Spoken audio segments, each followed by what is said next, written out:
The Union Minister for Finance and Corporate Affairs, Srimati Nirmala Sitharaman ji, tabled the Economic Survey 25-26 in the Parliament a short while ago. Please, अभी बाद में इसको बांटिएगा, हाँ please रख दीजिए, कुछ रख दो, बैठ जाओ. To brief us more on the key highlights of Economic Survey, we have with us Chief Economic Advisor, Shri V. Anantha Nageswaran ji. My warm welcome to you, sir. I welcome Senior Economic Advisor, Ms. Chandni Raina, Economic Advisor, Shri Chanchal C. Sarkar, Economic Advisor, Dr. Anuradha Guru, and Economic Advisor, Dr. Rosemary Abraham. Welcome to all of you. Today's press conference will go as follows. First, the Chief Economic Advisor will give a presentation on the key narratives from the Economic Survey 25-26, followed by a question and answer session. Over to Chief Economic Advisor, sir.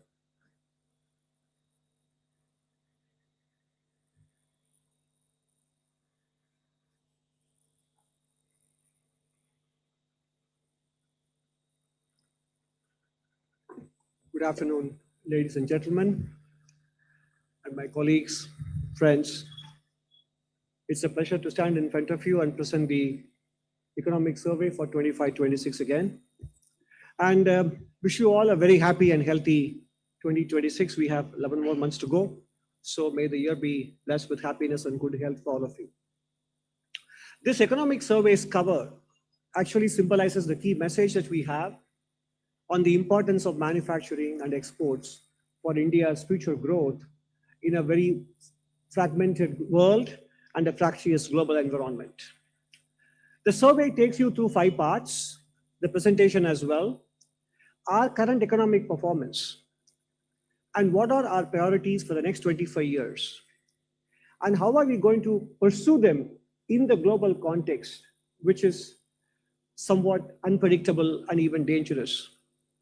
And therefore, what kind of preparation as a country, as a society, we need to make to be able to achieve our priorities in a difficult global environment. And then we conclude. First, India is an indeed oasis of macro stability in otherwise a turbulent world. Numbers speak for themselves. Our GDP for this financial year is estimated, this is all IMF forecast, may differ slightly from what MOSPI has told us. IMF predicts 7.3% for the year ending March 2026. We have 7.4 from MOSPI. And the fund forecasts 6.4% for the next 2 years, 26-27 and 27-28. You will hear our numbers later. But the important thing is whether it is for the current financial year or the future, our India's growth numbers stand out in comparison to any other part of the world. And that is why we call India a oasis of economic performance in the global scenario. And if you look at the last few years in comparison to pre-COVID average, real GDP growth pre-COVID was 6.4%, and in FY25 was 6.5%. And this year, as I said, MOSPI is predicting 7.4%. Private final consumption expenditure growth is 7% for this year, on top of 7.2% last year. And in real terms, gross fixed capital formation is going to be a lot better than FY25 and definitely much better than the banking and corporate balance sheet crisis-ridden 2012-2020 period when it grew only 6.3% on average per annum. More importantly, we are achieving this high growth rates, consumption and investment spending amidst very moderate inflation environment. This year, it is projected to be about 1.7% on average so far for the first 9 months of the year, largely due to a deflationary trend in food price index. However, it's important to note that core inflation is also well behaved. If you take out gold and silver, core inflation is 2.9, well below the 4% threshold with which the headline inflation is pursued by the central bank. So we basically have benign inflation trends, which we expect to see continue in the next financial year as well. In fact, beneath all the slides, you will see the chapters in which they are covered in great detail. And we will just give you a broad brushstroke of what those chapters are saying on those relevant topics. Moving on from GDP and inflation to public finances, in 21-22, the government said we would bring down the COVID year fiscal deficit to less than half, and we are about to deliver on that this year, with an estimated 4.4% of GDP as the union government fiscal deficit. More importantly, the primary deficit, which is revenue deficit minus interest payments, has come down from 5.7 and expected to be 0.8% this year. We achieved it through improvement in tax buoyancy, tax collections, while increasing and improving the quality of expenditure. Effective capex rate went up from 2.7 pre-COVID to 3.9% post-COVID as a percentage of GDP. And that is the reason why last year we got 3 credit rating upgrades, beginning with Morningstar DBRS in May, Standard & Poor's in August, R&I investment ratings from Japan in September. And so we now have BBB from S&P, BBB plus from the other 2, and also India's CAD Edge also rates Indian sovereign rating at BBB plus. External sector, the forex reserves have more than doubled, compared to 11 years ago, from 341 billion to 701 billion. While much of it is due to lately the increase in gold valuations, definitely there is an increased accretion of foreign exchange currencies as well. Therefore, the import cover has picked up to nearly a year from 8.9 months in FY15. The current account balance is very well behaved, from 1.3% of GDP to now to about 0.8% in the first half of the current financial year. And external debt, which was 23.8%, is now down to 19.2%. So the external sector doesn't flash any warning signals as far as the macro picture is concerned. And if you look at the financial sector, we basically had the second decade of the millennium was marked by balance sheet troubles and repair. That is now showing up. The repair process is now well done, and the gross non-performing asset ratio is 2.2%. The net non-performing asset ratio is down from 6% in 2017-18 down to just 0.5%. But more importantly, the flow of resources to the non-government or the commercial sector, including households and businesses, and not just the credit market, but including the equity market, non-banking finance, etc. The annual growth rate in the last 5 years has been 29%. There is ample resource availability in the system for economic activity and investment spending. In the current financial year, the growth rate is 45% in the first 9 months compared to last year's 9 months. So overall, the resource availability augurs very well, and the resource mobilization as well for continued growth in investment spending and capital formation in the economy. And this is for the commercial sector, not government. Employment conditions have improved from the year when PLFS, the Periodic Labor Force Survey, was launched. 6% was the unemployment rate then, down to 3.2% in 23-24. The PLFS used to follow a July to June cycle, and that is now becoming a calendar year-based cycle. Therefore, the data for 2025 will be released sometime in March, and that is why we are showing you 23-24 data. Female labor force participation rate is up nearly 18 percentage points, and the unemployment rate in the first 9 months of the year has been steadily declining from 5.4 down to 4.9% in the last quarter. Now, in terms of other inclusive growth parameters, apart from the macro indicators, in rural development, 81% of rural households now have access to tap water. 2.9 crore houses have been constructed and 2.76 crore property cards issued under Swamitwa. When it comes to healthcare, 14.3 crores beneficiaries registered on the UBIN portal, 42.8 crore Ayushman Bharat cards issued, 1.8 plus lakh Ayushman Arogya Mandirs operational. And we include online gaming in this because it matters for mental health. So the banning of online gaming does matter for mental health and also for your wallet's health. So that is why we included the Online Gaming Act, Regulation Act of 2025 in this category. When it comes to education, there was a concern that post-COVID, because of the school shutdown for long periods, there would be a slippage in functional literacy and numerical skills. But the latest annual State of Education report does give us very encouraging signs. Reading skills in grade 3 up to grade 2 level has picked up by about 3 percentage points compared to what they were a decade ago, I'm sorry. And when it comes to numerical skills, the improvement is even more heartwarming, going from 25% to 33.7%. It is not to say that therefore nothing remains to be done. In fact, much remains to be done, but the direction of progress is quite reassuring. When it comes to enrollment, I think India has fixed that problem mostly. Now we are focusing on the quality of educational outcomes, because up to middle school level enrollment is almost 100%. Up to high school, it's about 80%, and up to secondary school, it's about 60% or so. And in tertiary education, we have a target of 50%, and we are somewhere around 32%. So compared to where we were at the turn of the millennium in terms of enrollment, whether it is in school education or higher education, we have witnessed significant progress. So we can now focus more on educational outcomes. The number of educational institutions, whether it is universities, colleges, or medical seats, etc., all of them have expanded. So more details can be found in those chapters 11 to 13. Now, macro fundamentals, inclusive parameters are also backed up by digital and in terms of project execution.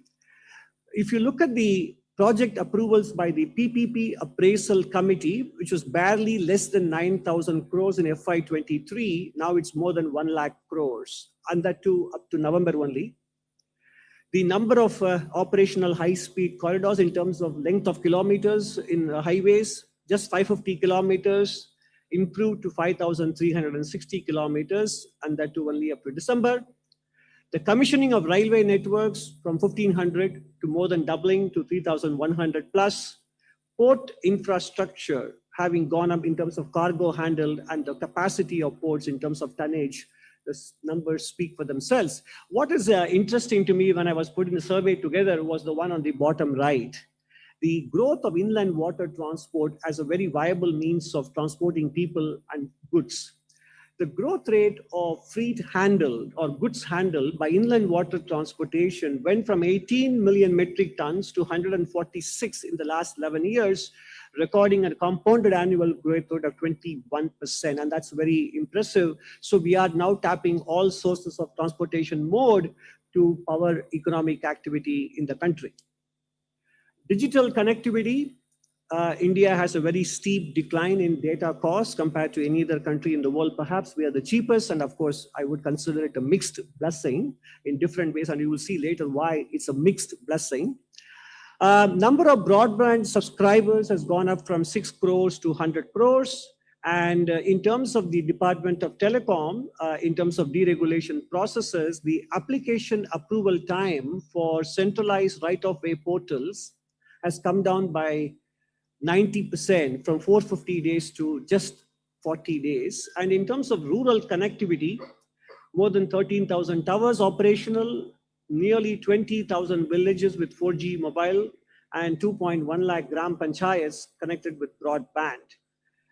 And therefore, given the good growth performance and the kind of foundation laid for sustained growth into the second half of this decade, we are now projecting FY27 growth at between 6.8 and 7.2%.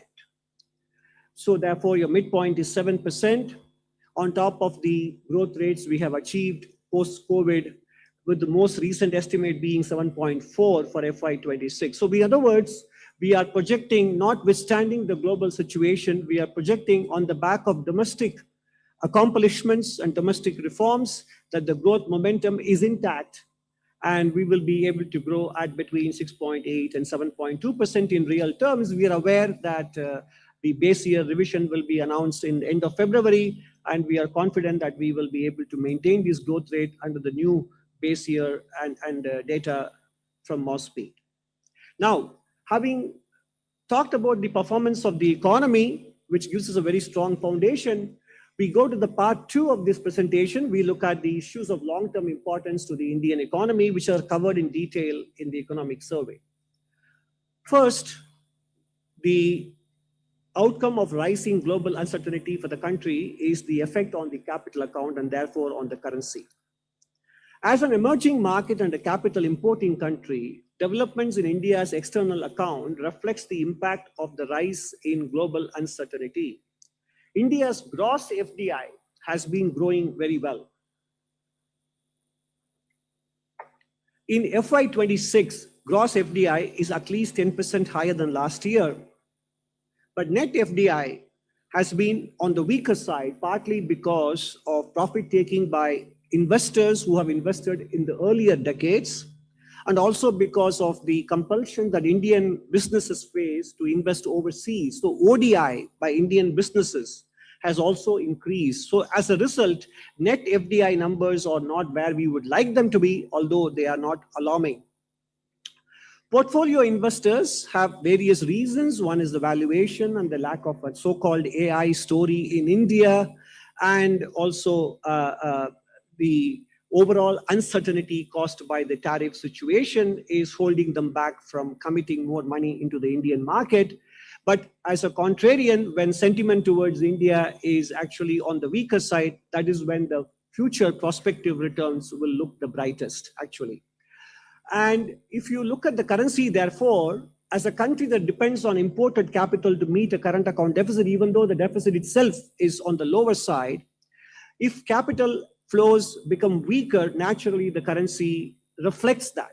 And that is what we have seen in the last 1 year, with the rupee weakening against the dollar by about 6 to 7%. This is in spite of the stellar economic fundamentals we have. So it has got nothing to do with the macro picture. It is simply accounting that if you are a current account deficit country, you need to import capital. And when capital flows become weaker due to global factors, remember, in the second decade, interest rates were close to zero in the developed world. They are now between 4 and 5% as well. So the opportunity cost of investing overseas is higher. So that is what shows up in the currency, and it is not a reflection of the macroeconomic fundamentals. The second issue that we need to tackle is long-term fiscal sustainability will require consistency in centers' efforts, which we have seen demonstrated in the last 5 years, and also prudence and commitment on the part of the states. The Centre's Special Assistance Scheme for Capital Investments has incentivized states, without which their capex would be lower, and with that it is 2.4% of GDP, and the fiscal deficit, including SASCI funds, it's 3.2, and without that it's 2.8, well contained without SASCI. But overall, the goal is to bring down the ultimate combined fiscal deficit in the medium to long term to 6% of GDP. The unconditional fiscal transfers that many states are pursuing today do have a very useful short-term role. They put cash in the hands of the public, raises disposable income, and increases spending power, no doubt. However, sustaining growth will require a careful reprioritization so that short-term income support doesn't erode the very investments on which inclusive medium-term prosperity ultimately rests. This is a quote directly from the chapter. And therefore, any fiscal indiscipline at the state level is also lately casting a shadow on the sovereign borrowing cost. The 10-year bond yield is 6.7%, and a similarly rated Indonesian 10-year bond yield is 6.3%. And therefore, since India has gotten into the bond indices globally, those investors look at the general government deficit and not just the union government deficit. That is why I think it's important that states also begin to walk on the path of fiscal prudence and consolidation in the years to come. The other priority is agriculture. In fact, in the global environment that we are getting into, all three engines of the economy, agriculture, manufacturing, services, have to fire together. And they are doing that in allied areas. Livestock and fishing and agriculture have grown at more than 6 and 7% in the last 5 years. Traditional crops can match them. If they do so, agricultural GVA will be much faster than what we are experiencing, around 3 to 4% today. And the chapter goes into what are the various steps we can take, starting from rebalancing the fertilizer consumption, looking at rice and wheat procurement to encourage crop diversification for the sake of nutrition, for the sake of soil fertility, for the sake of water tables, etc. We can take a look at how we can, through policies, encourage crop diversification. So these are all the important issues we need to address to get the overall gross value addition up in agricultural sector. From agriculture, naturally, we move on to food. And this is from the National Family Health Survey 4. The 5 will be released soon, I think.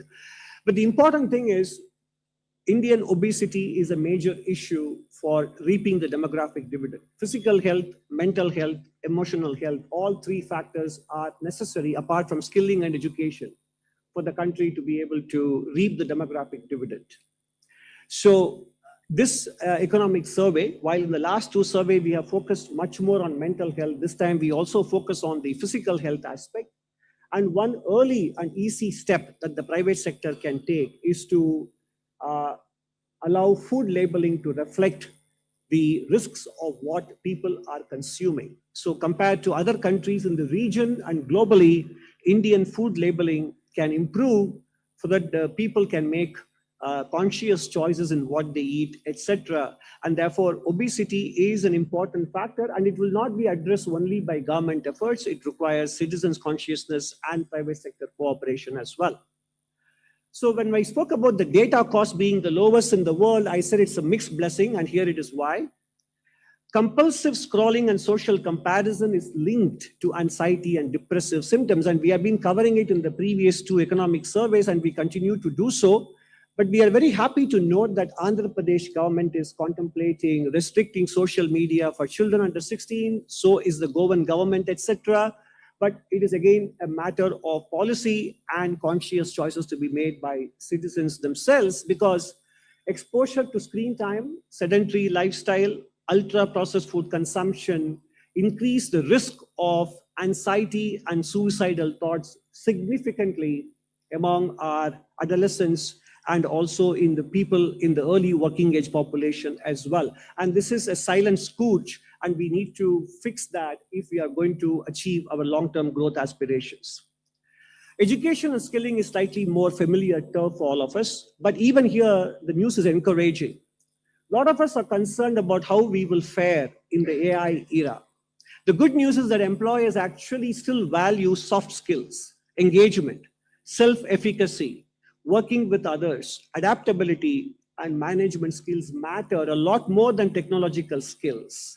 But it's important, therefore, also to prepare our youth to look at areas which are not necessarily university education driven, but could be vocational and professional skills. In other words, we have to make vocational and technical and professional skills more fashionable and respectable than we have been doing so far. And this too is a combined initiative of the industry, the private sector, households, and the government, and not just a policy matter alone. If you look at the areas which are immune to AI diffusion, these are elder care and nursing, culinary arts, advanced tool and die specialization, early special needs education, public health outreach, environmental restoration. All of them can be pursued in areas because we have shortage of skilled personnel in these areas, and they're also resistant to the diffusion of AI in terms of future employment and income earning prospects. The last economic survey had a special chapter on AI, and this survey continues that. And the issues are with respect to the following that this chapter covers: the data center resource consumption, whether it is power or water or land, the kind of financial requirements for the large language models in the current ecosystem in the Western world, and data localization for domestic value creation. Of course, the macro question of mitigating the labor market impact, navigating geopolitical constraints to hardware access, including chips, and importantly, from a geopolitical security and dependability perspective, Can we continue to depend on foreign models for use in public administration and critical sectors? Of course, the government is already making its position very clear. We are going to be looking at developing local models, which are underway actually, and some of it may be rolled out in the course of the AI summit next month. But these are the various trade-offs that this chapter 14 tackles. Now, this is another issue which we have been flagging in the last few economic surveys. India is committed to net zero by 2070. And India is one of the better performing countries in terms of installation of solar and wind power in the world. At the same time, if we have to become more pervasive as a share of overall energy generation, if renewable energy were to become a significant part of the energy picture, we need to understand the ramifications. The amount of material required and the energy required to therefore generate renewable energy should not be underestimated. We should go into it with open eyes, and that is what the screen shows you. It is self-explanatory. Therefore, this chapter, like in the previous occasions, does focus on adaptation, demand management, and therefore, and also this time we are happy to share with you in chapter 10 the kind of environmental regulations that have been liberalized and made easier in terms of compliance, etc., compared to the past. And that is a very positive story that is also captured in chapter 10. The special essay this time is on urbanization, apart from the sequel to AI. In Indian cities, we face a multiplicity of challenges. One is the low floor space index and floor area ratio. Mobility is a challenge because last mile connectivity is still missing, although metro rail network has expanded significantly in the last 10 to 11 years. Solid waste management and waste disposal are still important issues with growing population and growing cities, and governance is dispersed among multiple agencies. But looking at this chapter, if you read it carefully, you will understand that getting urbanization right is not just, once again, as in the case of healthy food consumption or social media usage, is not just a matter of getting policy right. Citizens have an important role to play. We behave very differently in metro stations, and we behave very differently above the surface. And why is that the case? Why is it so? Our behavior in the metro is absolutely impeccable, but not so above the ground. So why does it happen, and what can be done to make sure that there is no difference in the way citizens respond to metro rail as well as public transportation or road discipline? How is it possible, and what kind of behavioral dynamics are at work here, and how can the state facilitate and nudge the citizens to do so? These kinds of interesting issues are explored in chapter 15, along with a discussion of some specific experiments going on in different parts of the country, which actually point the way forward for the rest of the country as well. Now, moving on to part 3, I would like to compliment a business standard for this wonderful line, which I use. India's growth story sits at the intersection of global headwinds and domestic potential. Exactly, well captured. So far, we have seen the domestic potential and priorities. We are going to now see the global headwinds. What is unfolding in the world today and why?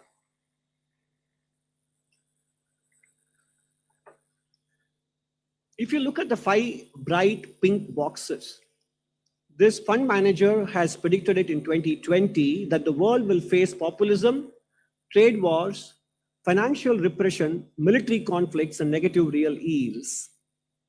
And he doesn't trace this to specific personalities. He traces it to the kind of policies we adopted since the global financial crisis and the quantitative easing and ultra low interest rate policy that was set in motion in 2008. So in other words, personalities are not the reason why the world is today looking at trade wars, military conflicts, and populism with negative real yields and financial repression to follow. These are products of choices that were made some 15 to 18 years ago, and therefore the train has already left the station with respect to these consequences, and they will be with us for the next 5 to 10 years as well. And that is something we need to take as given when we look at our own policy options and priorities. Therefore, geopolitical tensions are inevitable, and they have led to decadal level highs in global economic uncertainty.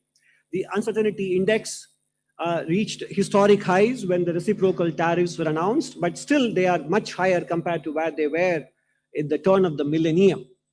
And reflecting that is the price of gold, which goes up by more than $100 to $200 per ounce every day. So in other words, gold is not only responding to global uncertainty, but also the question marks arising with respect to the store of value of fiat currencies around the world. So therefore, what is going to become in this era of easy money? The problem is this era of easy money, which was there from 2008 onwards, which also resulted in high inflation in 2022 and 23, has resulted in a very expensive stock market, almost reaching the highs before the tech bubble burst in March 2000. Concentration risk even more than what we saw earlier in terms of a few companies having a very high market cap, and financing of the global financial capital coming from non-banking sources rather than from banking sources which are better regulated. And if you look at the circular financing that characterizes many of the AI-related investments, you will understand that this can be a sort of a trigger to unravel the global finances. Therefore, we look at three possible scenarios for 2026 and maybe somewhere in 2027. It's very difficult to be precise about the timing. Scenario one, business as usual in 2025, continuing this year, but with less security and more fragility, and we attach a 40 to 45% probability to that. It is disorder, but managed disorder.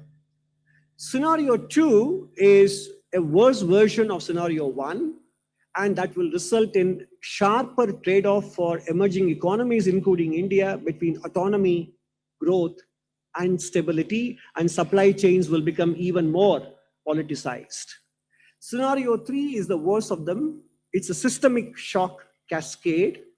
Leverage AI infrastructure, which we spoke about earlier, will expose fragile business models, financial, technological, and geopolitical shocks amplify each other and feed into each other. And this low probability but high impact outcome will have macro risks even exceeding those that we saw in the wake of 2008. This is the kind of world scenario that we are facing. Therefore, given this world scenario, but given our stellar domestic growth performance and prospects and priorities, how do we therefore prepare ourselves to drive our development Viksit Bharat agenda? And that is section 4. Why Swadeshi matters? Because the nature of the global system has changed. Trade is no longer reciprocal.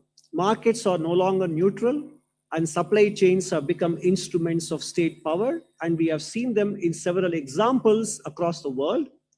And therefore, Swadeshi is a legitimate policy instrument in such a world. Countries have to take care of their priorities, and therefore we should not be squeamish about swearing by Swadeshi in this kind of global environment. The conundrums, however, emerging markets face is this. There is going to be a resource crunch, which is reflected in the price of copper. And in the last 1 week, even crude oil prices have begun to firm. So we need to create buffers, whether it is fertilizer, base metals, crude oil, pharmaceutical ingredients. We need to have buffers because supply chains can be disrupted at any point in time, as we saw in the 3 global scenarios. And the other thing, apart from building up buffers, which we need to import in many cases, we also have to appreciate that as the economy grows, per capita income rises, imports will inevitably rise. This is a given. This chart here shows you China's per capita income growth going from nothing to $12,000 in the last 50 years or so. Simultaneously, imports have grown. We look at China as a major exporting power, that is true, but it also imports a lot, 3.3 trillion, including services.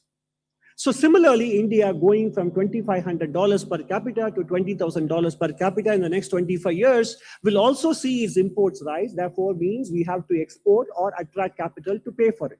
That's also inevitable. No matter how successful we are, with indigenization. This is something that economic history tells us is inevitable. And therefore, currency depreciation that we are witnessing today isn't something unique to India. Countries which have a current account deficit have seen their currencies depreciate. If you look at the performance of currencies since the millennium began, the Indian rupee actually has done quite well. And the performance even since COVID, India is in the same ballpark, not an outlier. So we need to get the breathless headlines about the Indian rupee into perspective. Therefore, at the same time, since we have aspirations to become a major global player, and naturally currency strength and stability is associated with economic rise. But how do we get there? And that is where this survey focuses on, saying that manufacturing strength is a precondition for achieving currency stability and strength. A strong growth in manufacturing exports leads to improved current accounts position, leads to forex reserve accumulation, and therefore gradual strengthening of currency credibility. If you look at today's countries, which are synonymous with stable currency, Switzerland, Germany before the euro happened, Japan, Korea, Taiwan, Singapore, all of them have a significant manufacturing presence. So achieving manufacturing competitiveness and merchandise goods export growth is critical to to pursue the goal of currency stability and strength. Similarly, the other advantage of doing manufacturing and manufacturing exports is that will pave the way for lower cost of capital. We see a lot of articles in the media and commentary that India's cost of capital is high, it has to come down, and financial deepening is the answer. No, financial deepening is secondary or auxiliary to achieving cost of capital compared to manufacturing and export surplus. And we have discussed and provided the empirical basis for this in the chapter 3. Productivity-led manufacturing expansion leads to sustained export growth. That in turn turns the current account deficit into a surplus. Currency stability occurs. That lowers the exchange rate depreciation risk premium, leading to a durable decline in capital cost, which further drives manufacturing growth. That is how the virtuous circle gets formed. And therefore, financial deepening matters, but not as much as manufacturing exports matters for sustainably lowering the cost of capital. You can read the analysis in chapter 3. Now, these three elements, indigenization, leading to strategic resilience and strategic indispensability, are the three pillars of investment in national strength. So we have to indigenize, there is no doubt, Swadeshi matters, but we have to move on from that to strategic resilience, being able to withstand external shocks. And third, making India irreplaceable in key global value chains. In other words, we have to start with making things at home competitively. In August 2025, in his Independence Day speech, the Honorable Prime Minister said, "Dam kam and dam zyada." In one sentence, he actually has captured the essence of export competitiveness: good quality at affordable prices. So can we make things at home competitively? Second step to that is progress from there to strategic resilience. Can we keep functioning if the world breaks down? That is resilience. And the third step in the process is, can the world keep functioning if we break down? If the answer is no, then we have become strategically indispensable. And that is the goal we should be looking at in the current geopolitical and geostrategic compulsions that we are facing. Therefore, what should the state do to achieve strategic indispensability? What should the governments do in the country, union and states? Pursue Swadeshi ecosystem first reforms, deregulation, whole of government approach, manufacturing cluster-led growth, input cost reduction. It is not just removal of inversion of custom duties, but also eliminating cross-subsidization with respect to freight and power cost, etc. Boosting competitiveness, world-class and reliable infrastructure, long-term policy stability, building the talent ecosystem, and more importantly, when we give protection to our industry from import competition, we have to link it to productivity and export performance. That is what Northeast Asia did better than any other country in the world. So in other words, What Korea, Taiwan, Singapore, Japan did was to support their domestic industry, but in return, demand productivity and export performance and measuring up to global competition within a limited period of time. So production cannot be in perpetuity, and it should be in return for productivity and export performance. To be able to do the first two, we need an entrepreneurial state. To borrow the phrase from Professor Mariana Mazzucato, we need an entrepreneurial state. What does it mean? A mindset that encourages risk-taking, accepts failures, and puts outcomes ahead of processes. The bureaucracy in the country has to move from colonial era mindset of extraction to one of development orientation. The good news is that we have enough examples from within our own system of being able to achieve number three. And this is what happened in the software sector in India. The general perception is that the software sector grew on its own, that nothing could be farther from the truth. If you look at the chapter 16, we provide the description based on a case study done in Stanford, that in the software sector, the Indian bureaucracy moved from produce and protect to broad-based industry promotion by mid-80s, and they did so by the following steps: recognizing software as an industry, easing forex and import restrictions, investing in technical education and telecommunication, including liberalizing satellite communication links, etc., creating technology parks, and exercise regulatory flexibility. The electronic secretary Seshagiri Rao is quoted in this case study saying, "We broke as many rules as we created new rules." And that is basically exactly entrepreneurial mindset. So the Indian software sector success story owes a lot to an entrepreneurial state, actually. And the state capacity works best, therefore, when it is directed towards facilitation and coordination and provision of public goods. You can read more about it in chapter 16, part 2. And this mindset is not just something historically done in the 80s. In the last 1 year, union and state governments have also been building on this track record of entrepreneurial state.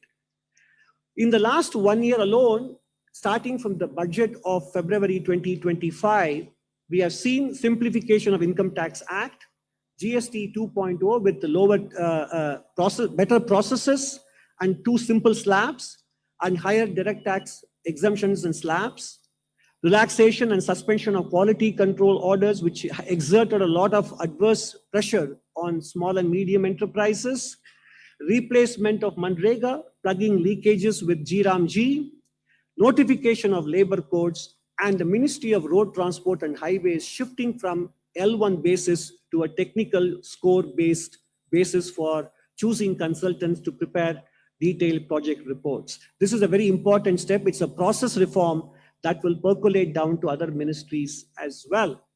On the trade, investment, and sustainability side, we have the Export Promotion Mission, the District Business Reform Action Plan, which we covered in the last economic survey. It does lead to higher gross value added.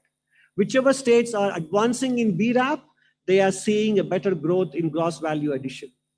We have seen a plethora of trade deals in the last 12 to 18 months, the most recent one being with the European Union, and they definitely offer geographical diversification for Indian exporters. Liberalization of environmental rules in accordance with the pollution intensity of the industry, which is a very pragmatic approach by the Ministry of Environment and Forest. Full FDI in insurance and nuclear power generation. The creation of budget-financed Anusandhan National Research Fund and the Research and Development Innovation Fund to the tune of 1.5 lakh crores over 5 years. And more gratifyingly, in the power sector, we now have DISCOMs turning into profits because of automatic pass-through of fuel cost, smart metering, and a revamped distribution sector scheme, which allows financing based on improved performance in terms of reducing T&D losses, etc. Now, what you see in this slide is not just headline or front page reforms, but also process reforms. And that is what gives us confidence that the state is on its way to becoming entrepreneurial. Now, last economic survey focused on deregulation, getting out of the way. And this economic survey shares with you very happily the scorecard of the Indian states in this. The economic survey identified 23 areas where states could deregulate, simplify, eliminate, consolidate regulations. 23 into 36 gives you 828 areas for collectively for states to look at. And the progress report is exceedingly good, probably A+ grade. 86% of these 828 priorities across 36 states and union territories put together have already been implemented or under implementation. Only 14% are not applicable.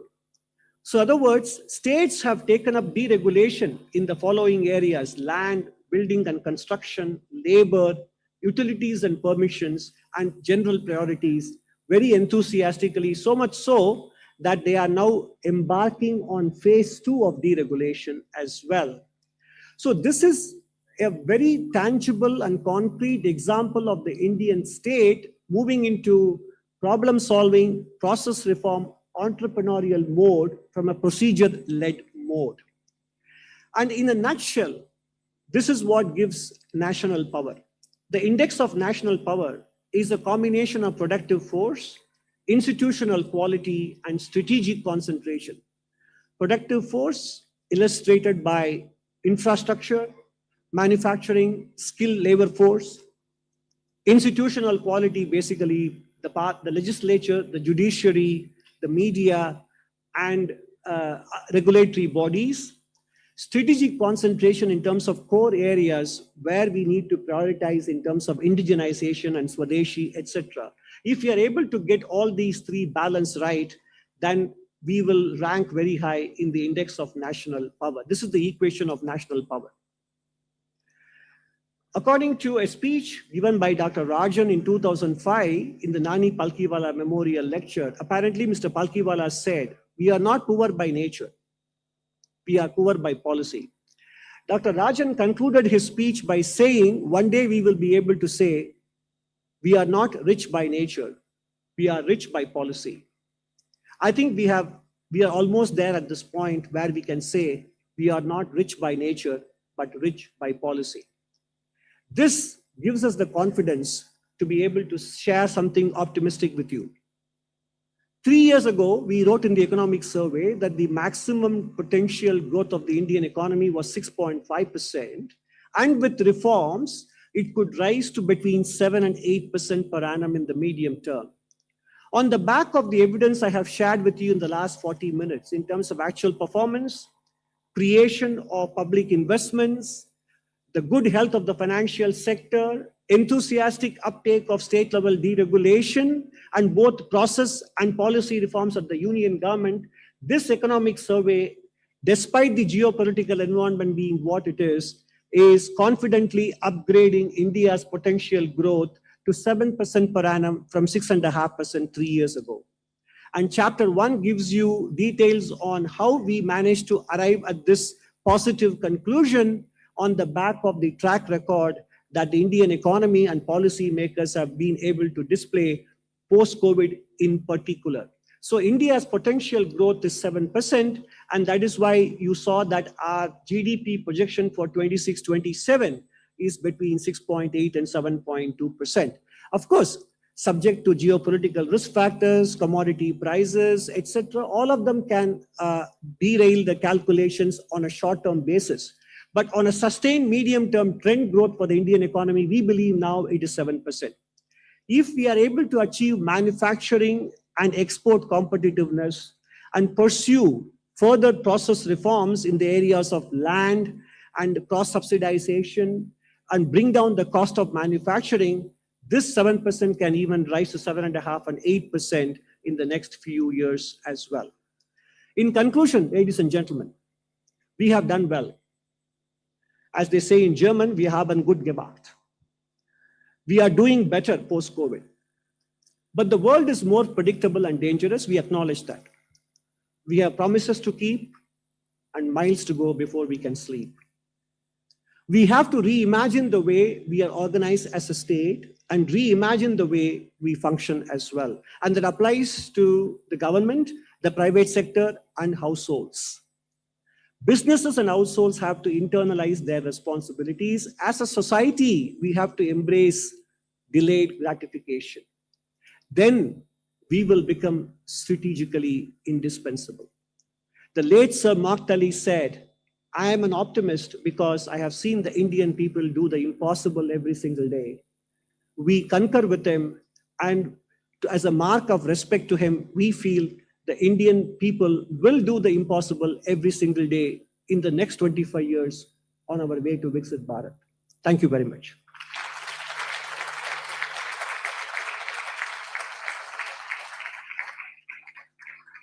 Thank you very much, sir, for a very nice presentation. Now, floor is open for question and answer. Before I start, I would request you two things. First of all, please identify yourself and your organization's name. And second, please listen carefully so that repeat questions should not be asked. So I'll start with 234 first. Sir Tarun Sharma from Zee business.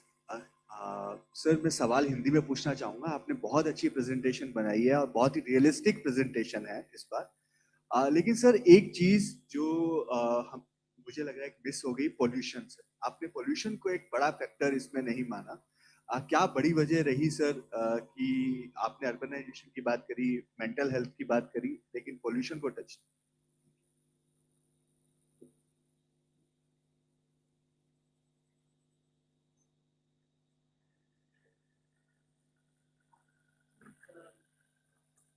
Environment issues को हमने काफ़ी detail में discuss किया है chapter 10 में, जिसमें we have also talked about various environmental regulations जिसमें changes हुए हैं to address pollution issues. I think that should be able to, if you go through it, you would know that there has been a lot of changes that have been brought about in the past year, whether it is in the form of rationalization or it is in the form of creating transparency and predictability. Recently, there has also been the differentiated responsibility placed on polluting industries. So those that are more polluting need to have a higher green cover. Those that don't, they do not have that same mandate to do. Similarly, there has been a classification of polluting industries on the basis of red, blue, white, depending upon the level of emissions that they have. So work is ongoing, and that is reflected in the relevant chapter 10 on environment. And also, just to add to what my colleague Chandini said, we have looked at the pollution issue in the chapter on urbanization as well. So you will see more details there. Thank you. 9.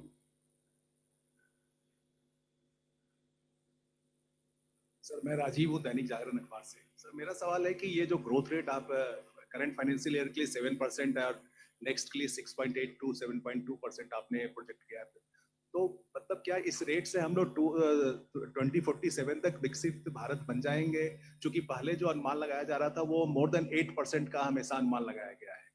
तो एक तो सवाल ये है मेरा। दूसरा sir कि आपने स्टेट जो है, स्टेट के लिए कहा है कि पॉलिसी उनको भी बनानी होगी और वो केंद्र के साथ मिलकर जो है पॉलिसी बनाए, लेकिन स्टेट जो फ्रीवीज को लेकर इतना कुछ हो रहा है और हमको उसको लेकर उनके पास पैसा ही नहीं बच रहा है, तो कहाँ से वो विकास कर पाएंगे? तो इस दोनों सवाल पे क्या कहना है आपका? So the second question is something that we covered not only in the presentation, but it's also discussed in some detail in the chapter on fiscal affairs, which is chapter 3, if I'm not mistaken. Chapter 2.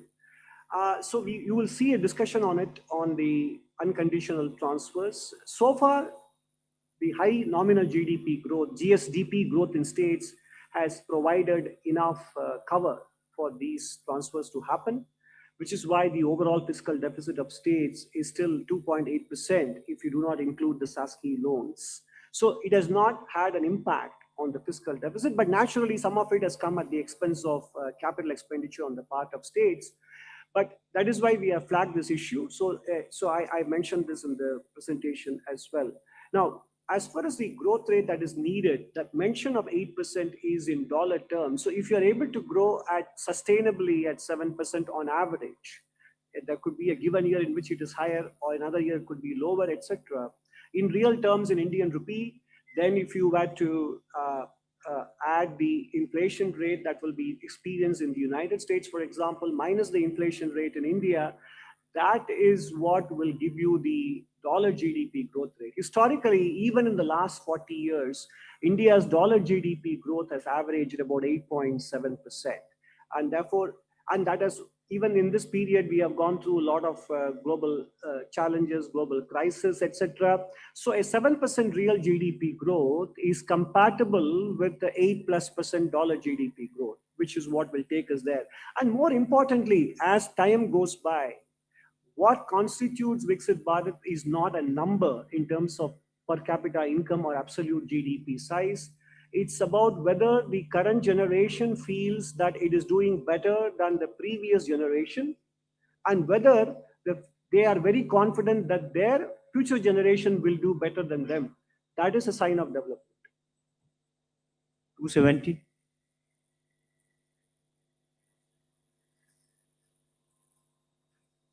Sir मैं Lakshman CNBC आवाज से economic survey में कहा गया है कि ongoing trade negotiations with United States are expected to conclude during the year, which could help reduce uncertainty on external front. मेरा दो क्वेश्चन है कि during the year means what, calendar year या financial year. दूसरा question, अगर US के साथ trade deal हो जाती है तो जो जीडीपी ग्रोथ का हम लोग फोरकास्ट किए हैं, क्या उससे और बेहतर होने की उम्मीद की जाएगी, और ट्रेड टैरिफ से कितना असर पड़ा है जीडीपी पे, कुछ कैलकुलेशन हुआ है? So I don't have anything more to add to your first question. It is something that is better directed at the Ministry of Commerce. As far as the second question is concerned, we have taken that into consideration. When we projected 6.5% 3 years ago, we did so under the assumption that even at that point in time, we were realistic about the growth, export growth prospects, given the evolution of trade disputes. But now, we have been in the last few years signing a lot of free trade agreements, the most recent one being with the European Union. Of course, it will take a year or so to get ratified and then being effective. So therefore, the 7% growth rate doesn't necessarily depend to a large extent on the tariff situation resolution, because we don't know at this stage the timelines attached to it. But if it happens, it will definitely further bolster the chances of achieving 7% or even better. Do you have anything more to add, Rosemary? 11 number. So Timsi Jaipuria this side from CNBC TV 18. So you've mentioned about the risk on job losses due to AI and AI adoption, and you've also spoken about reskilling. But you did not mention certain areas where these job losses have a future potential, in terms of which would be these areas where people can now reskill and look forward to as future areas where there can be employment. I have to leave some work for you to do as well in terms of reading the chapter. 76. Left.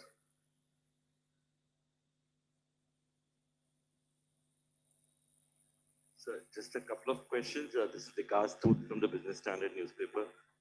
Thank you for acknowledging that line from our paper. But I also want to say that it was a refreshing read, whatever I've been able to read so far of the survey. You, of course, invoked Joseph Heller, which I really like.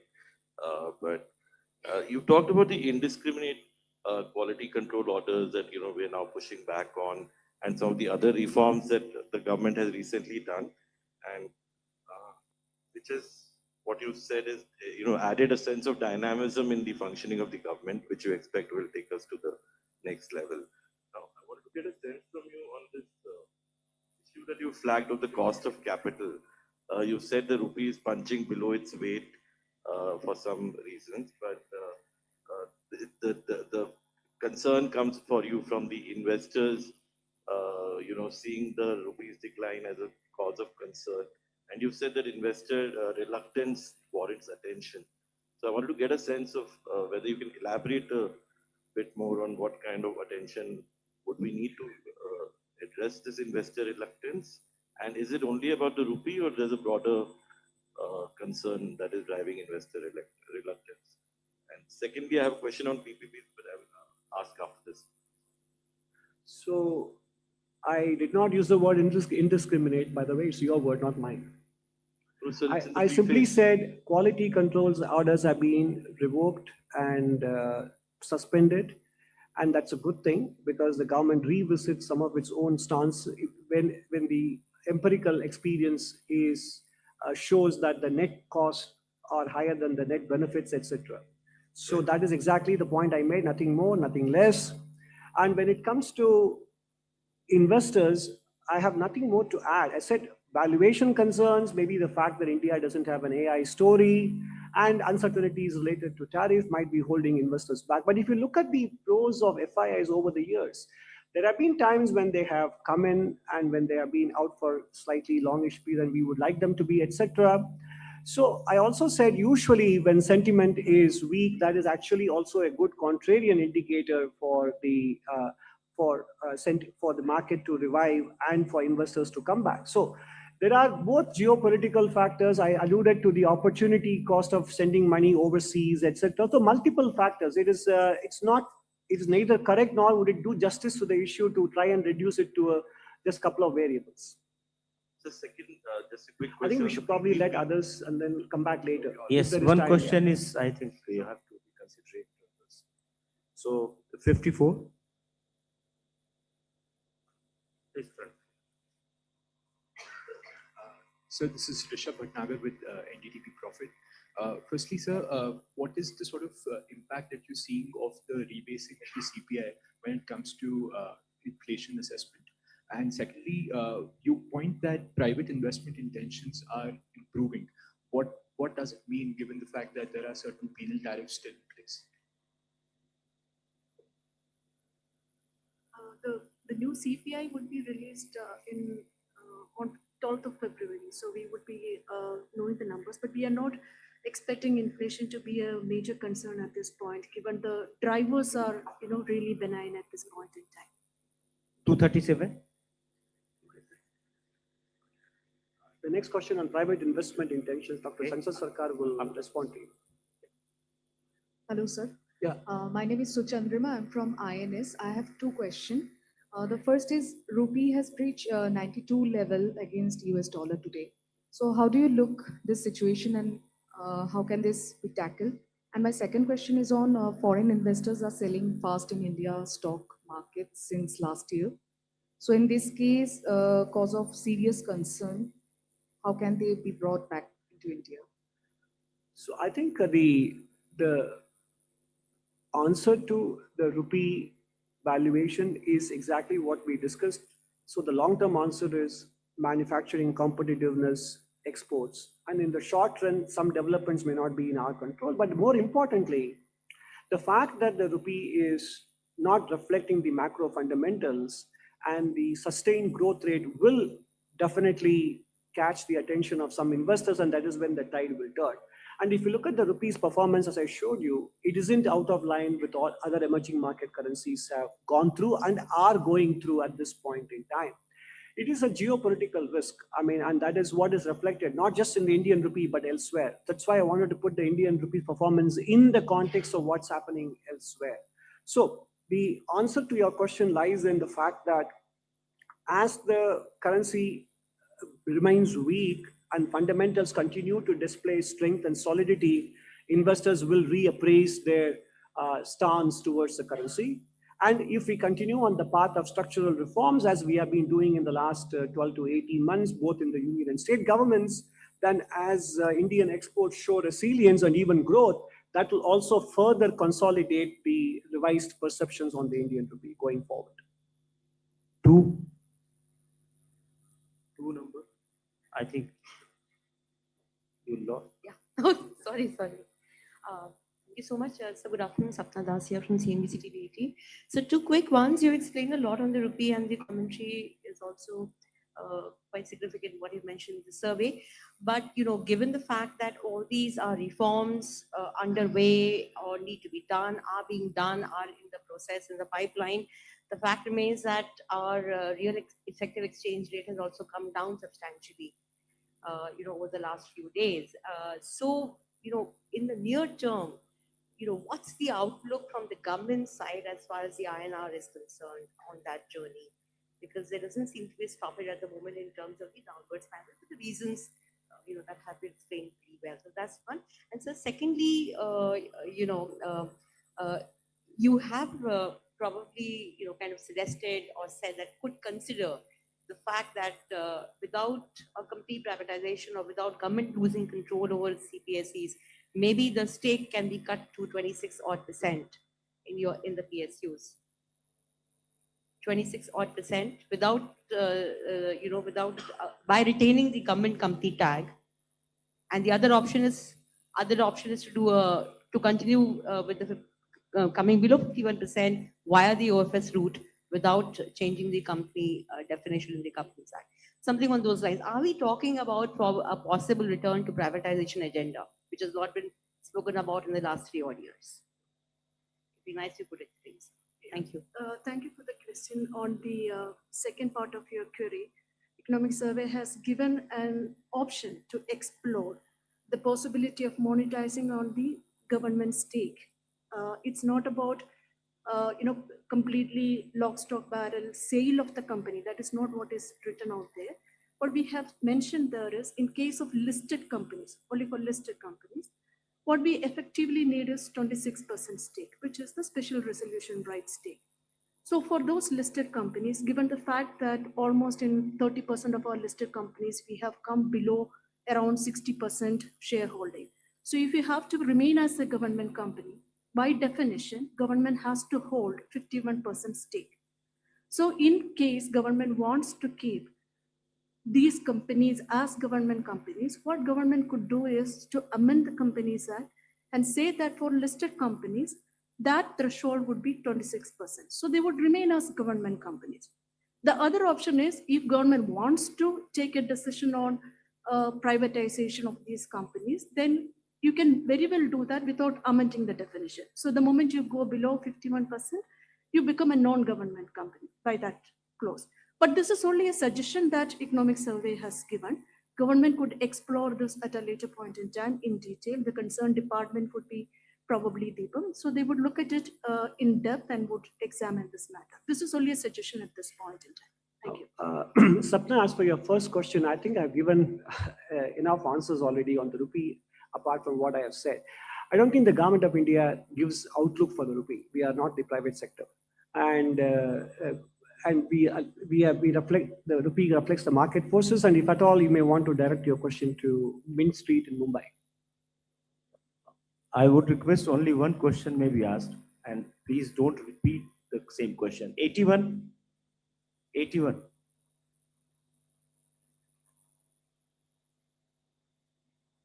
Hello, hi sir, Prakash Pridashi from ET Now. Economic Survey has in fact noted that the GST rate cuts have supported domestic consumption. What further measures would you suggest to boost consumption going forward?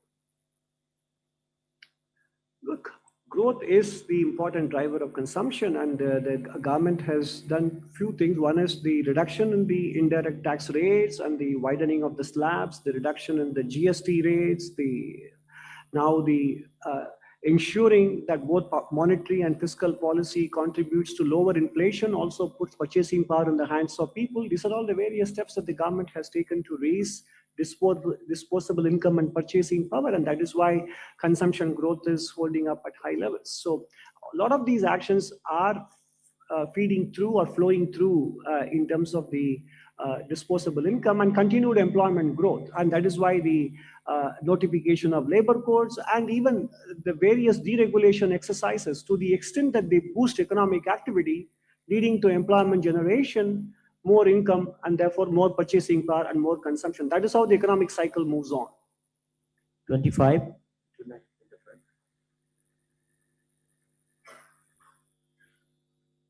I am Ravi Shankar Kapoor. I am a freelance journalist. My question is to Dr. Nageswaran. Dr. Nageswaran, you have mentioned, you emphasized manufacturing strength. Now, there was a national manufacturing policy in 2011, then Make in India 11 years back. So in this survey, what is it specific which is different from recommendation, which is different from which have not been made so far? If you can put your finger on such a recommendation. Such No, I mean, it's a good question, but sometimes we don't have to say anything new. Reinforcement and repetition are virtues in themselves. And more importantly, we do point out the importance of deregulation, input cost reduction, reduction in inversion, cluster-led growth, which is covered in the chapter on industry, and also the importance given to R&D and innovation through these are all the various factors that we are highlighting, whether they have been said before or not said before. As Mark Twain once said, my best thoughts have been stolen by my ancestors. So there is no presumption on our part that we are coming up with a new source. 214, 214. Sir, good afternoon. This is Surabhi from Business Today. Sir, I wanted to ask you a question around the gig economy. So the survey has spoken about the number of gig workers, and it's noted that the growth of gig workers outpaces overall employment. So, sir, I wanted your thoughts on whether you think that this is a matter of concern, because generally a regular wage employment is something which is seen as the most suitable thing. And secondly, while unemployment levels have gone down, they still do remain a matter of concern. So I wanted your thoughts on whether schemes like, the ELI and PMIS, they've had the desired result. Thank you. Go ahead.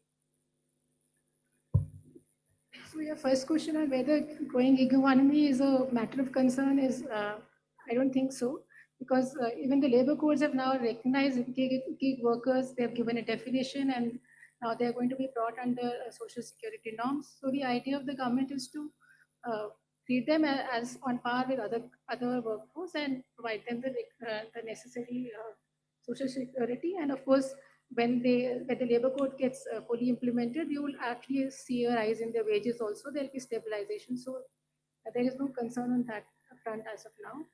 And of course, a lot of measures are being taken towards employment generation. There is no dearth of schemes and measures that the government is taking, NCS, E-Shram, so and a lot of specific schemes. So I don't think there is any concern on, there is no dearth of action being taken on that front. 39. We'll take everyone. Only 4-5 people have been. Sir Krishna Mohan Sharma Bharat express से मेरा Naganathan sir से सवाल है कि growing India and grown India, जो old age citizen है उनका आने वाले समय में उनका रख रखाव उनका इलाज एक बहुत बड़ी समस्या होने वाली है सारे विकसित देशों में। उसकी तरफ हमारी सरकार की क्या योजना और किस तरीके से आगे?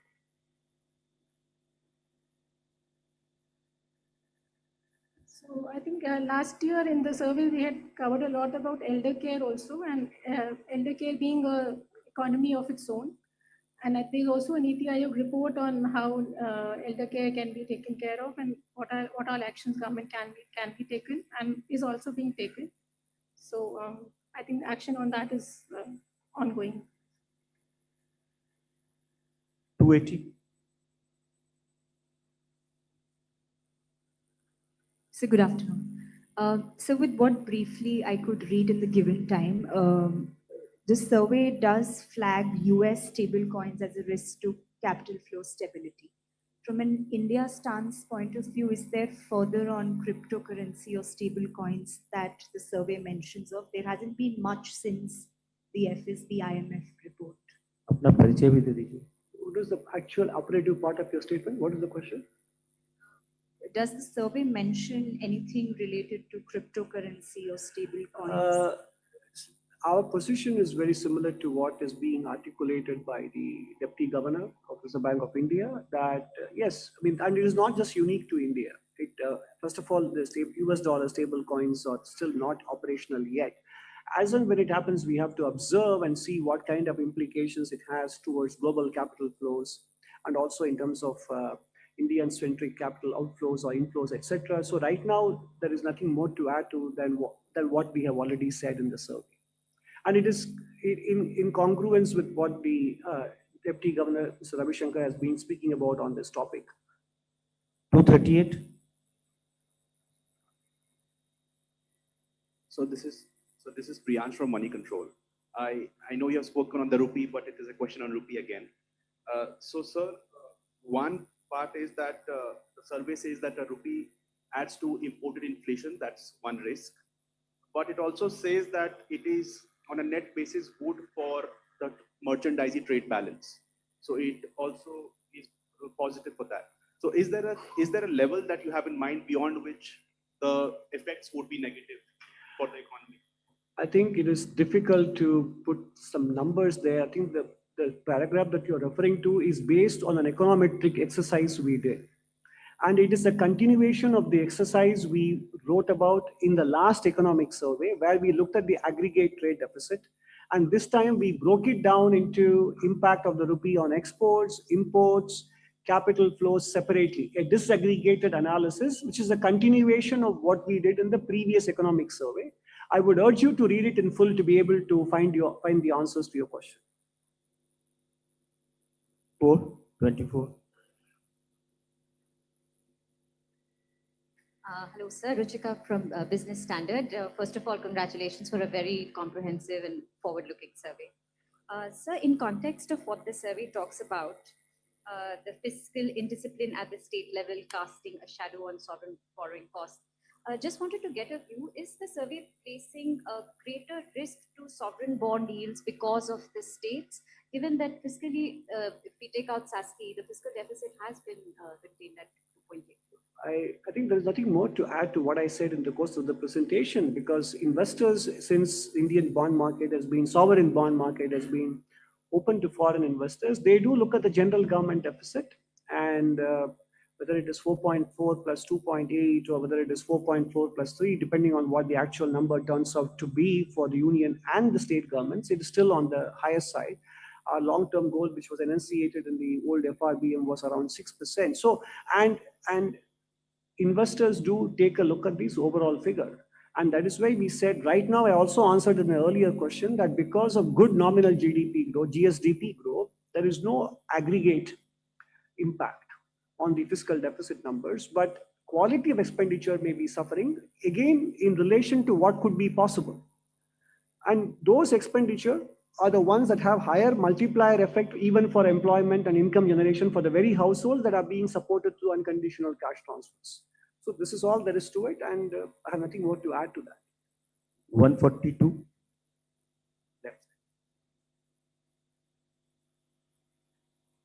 Good afternoon, sir. Kriti Ambe from Informist Media. This is also related to the commentary in the survey on rupee. It mentions that an undervalued rupee would not hurt at this point. So would not hurt at this point. So should that be read as a degree of policy comfort with a weaker currency? And do you have a specific level or a period of undervaluation of rupee beyond which probably the phenomenon would bring discomfort? There is a law of diminishing marginal utility to any public commentary on the rupee beyond a point. And I think we have reached that point.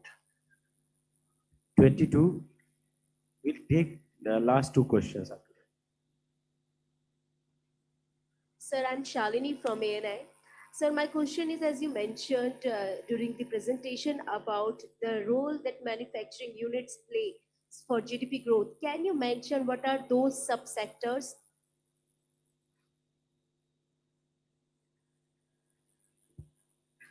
See,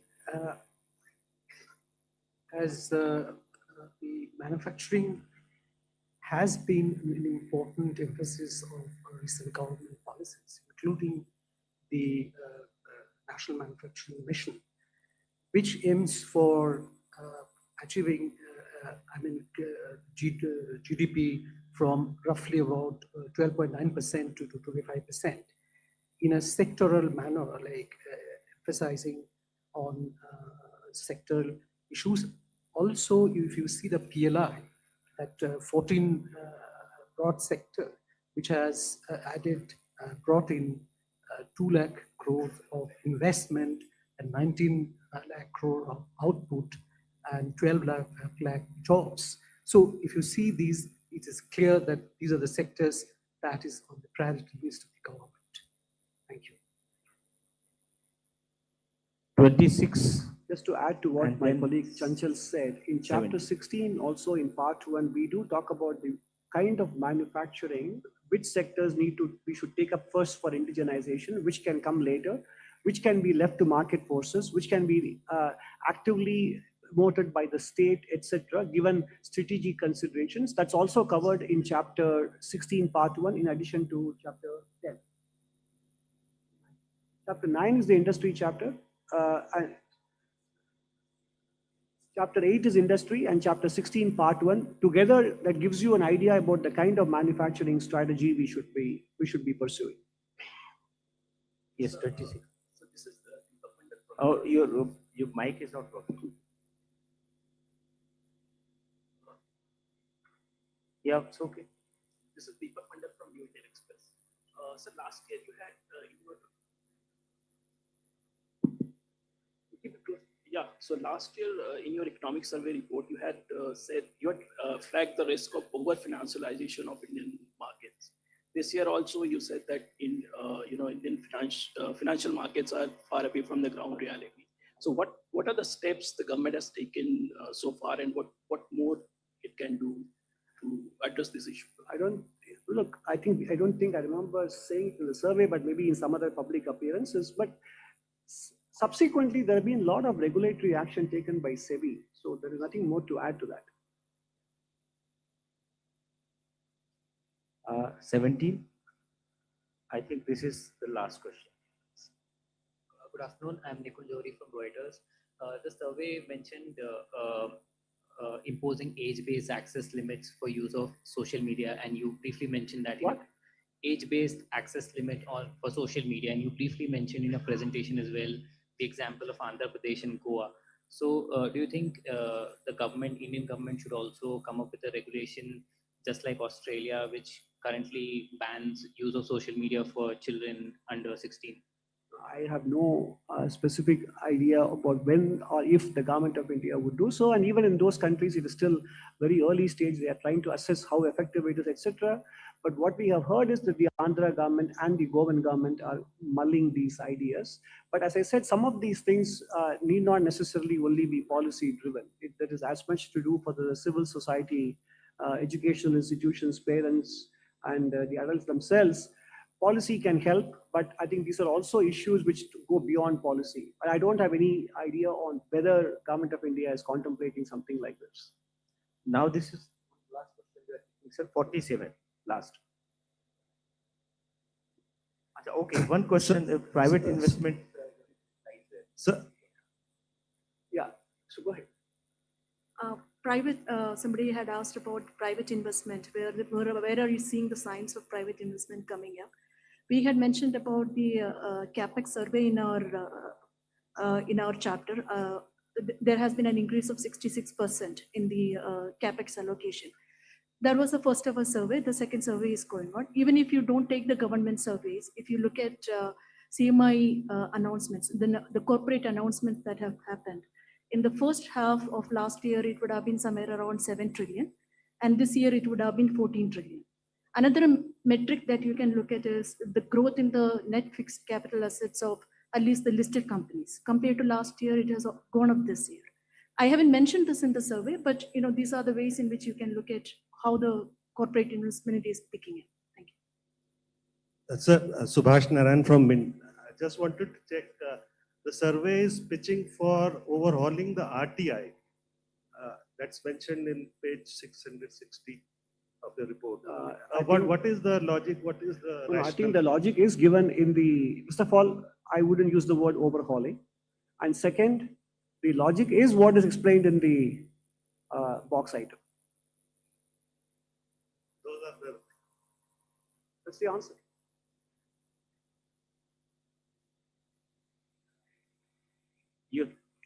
Okay, ask. Sir, I am Bani Kinkar Patnaik from the Economic Times. uh,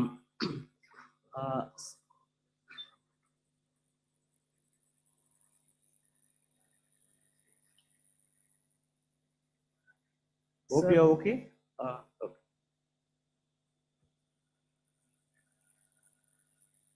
Okay. Sir, you have projected a 7% growth rate over the medium term, potential growth rate. Now, in recent years, the economic growth has been propped up by public capex. But as we know that, there is a limit to, raising public capex year by year after year at a, scorching pace. So now as, and we are also moving towards reduction in debt ratio and fiscal deficit. Reduction in?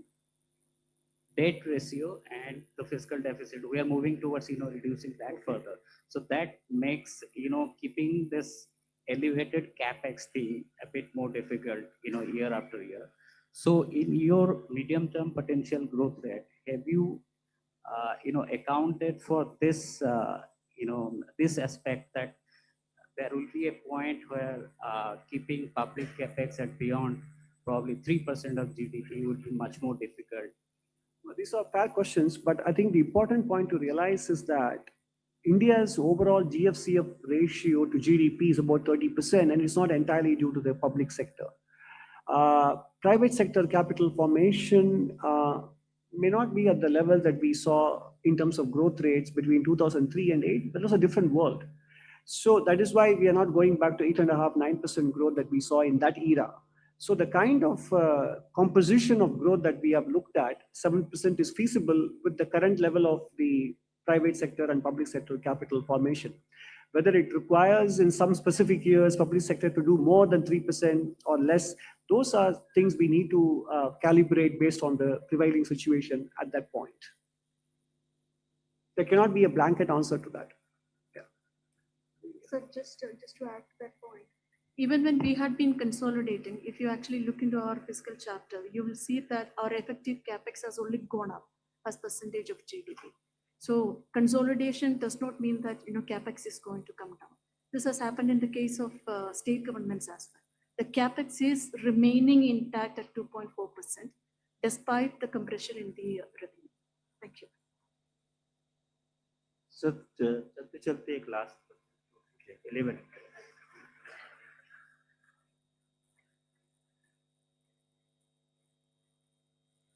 Sir, Shiva from Times of India. In the last year's economic survey, rising corporate profitability and non-commensurate increase in wages and employment, especially at the entry level, was one of the key concerns that you had raised. So, do you see this concern still lingering in your assessment, or has the situation reversed? Or what will you want to say to the corporate? I think the data are encouraging, and the important thing is the labor codes also make it very clear that there has to be a balance in terms of the worker rights and what the employers have been asking about. So the labor code will also do its own bit to making sure that the wage growth and benefits growth is commensurate with profitability growth. And that is an important development that has happened since we wrote the last survey. Thank you, sir. Thank you for answering all the questions.